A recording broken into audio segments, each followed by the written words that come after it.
On today's episode of Tasha's Sewing Tutorials, we will be doing a technical video. Today's episode will be how to draw a pattern from your existing clothes using the pattern rub-off method.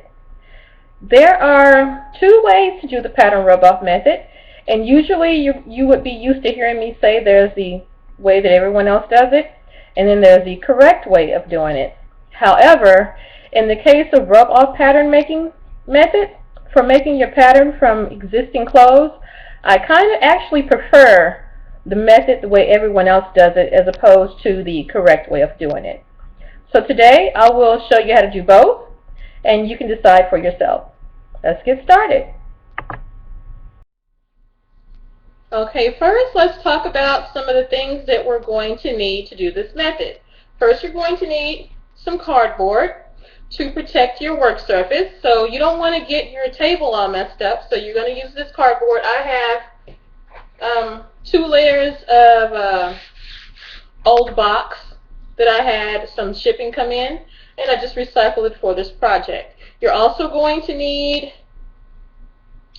thumbtacks, push pins, or you can use straight pins, depends on how thick your cardboard is and your fabric you're working with.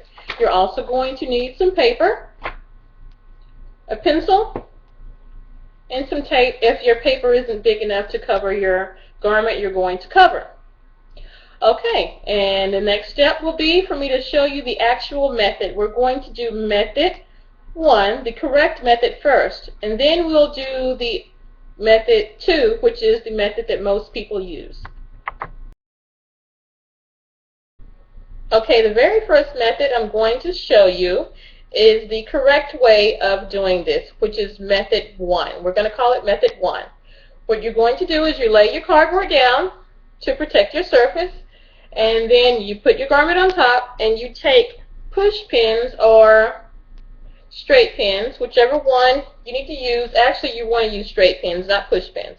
You want to take some straight pins, and you want to put them in the garment about 1 centimeter apart, or a 1/2 centimeter apart, so you can make sure it's nice and flat. And then you're going to take some paper that is bigger than the section that you're going to rub off, and we're doing the collar. You put it up here, and the real way of doing this is to take your pencil and rub across the top, but we're not going to do that. We're going to use a crayon. A lot easier. Just like when we were back in kindergarten, we used to rub off of those little templates they would have. That's what you're doing now. You're going to take the crayon and rub all the way around the garment. Having technical difficulties. All the way around the garment until you get an outline. It should look something like this. And if you notice, we have all parts of the garment, the collar, the top, the sides, and the bottom where it's connected to the jacket. If you were going to just trace this off, you would not have gotten this part right here at the bottom. You would have had to guesstimate or fold it over and try it again or whatever. With this way, you get all parts of the garment, each section, and now all you have to do is clean this up a little bit, because I have a little bumpy edges right here because the seam was a little bit thick. But clean that up, add a seam allowance to it, and you have your pattern piece. And that's it. Now I'm going to show you the next method, method number 2, which is the way everyone else normally does this and the way that I prefer to do it. Let me set that up and I'll be right back. Okay, now for the second method of doing the rub-off pattern method, which is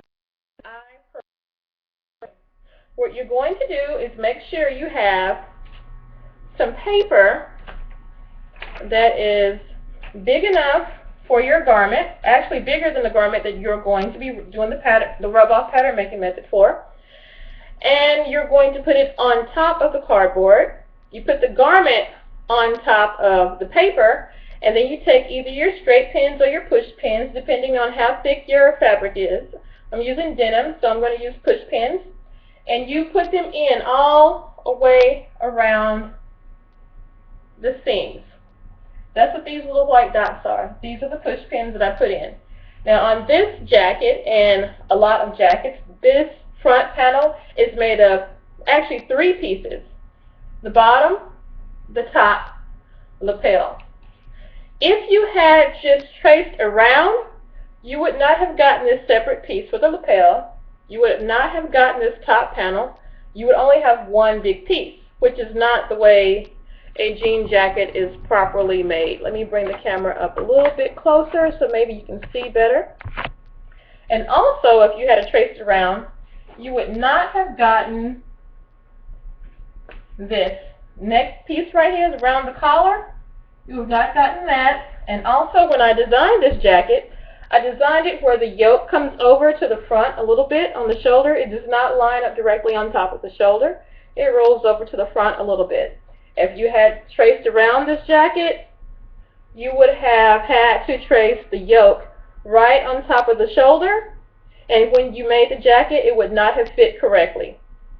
So yes, you need to, this would be the best way to copy things like jackets, dress shirts, blazers, jeans, anything, actually everything you want to copy. If you want to pull a pattern from clothes you already have, this is the proper way of doing it, the rub-off pattern making method. And when you're done, after you want to put these thumbtacks really close together, just like you would put the pins really close together on the previous method. And when you're done, you take all of the pins out, and on the back, on your paper, what you will have is an impression of the garment. Let me see if I can just pull them all off real fast because this is taking a while.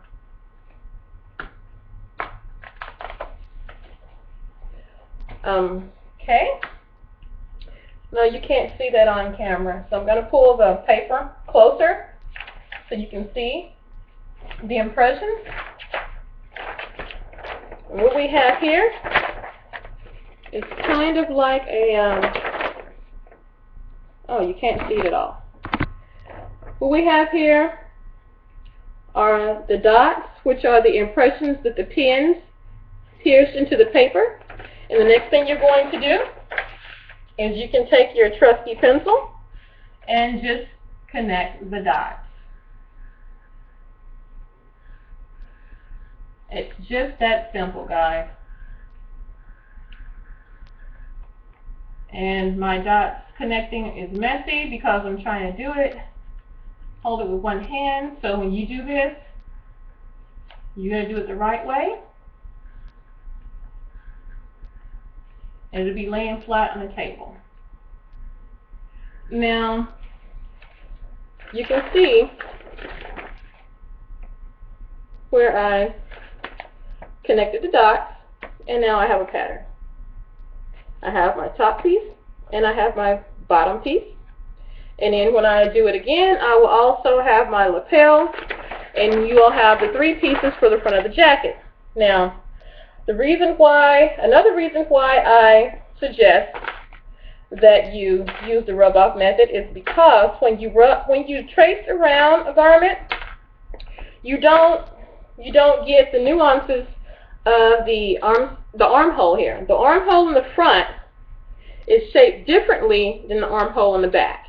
Now, if you're just going to go over here and trace around with the pencil, then come over here and trace around with the pencil, you would not have gotten the different shape of the armhole in the front and in the back.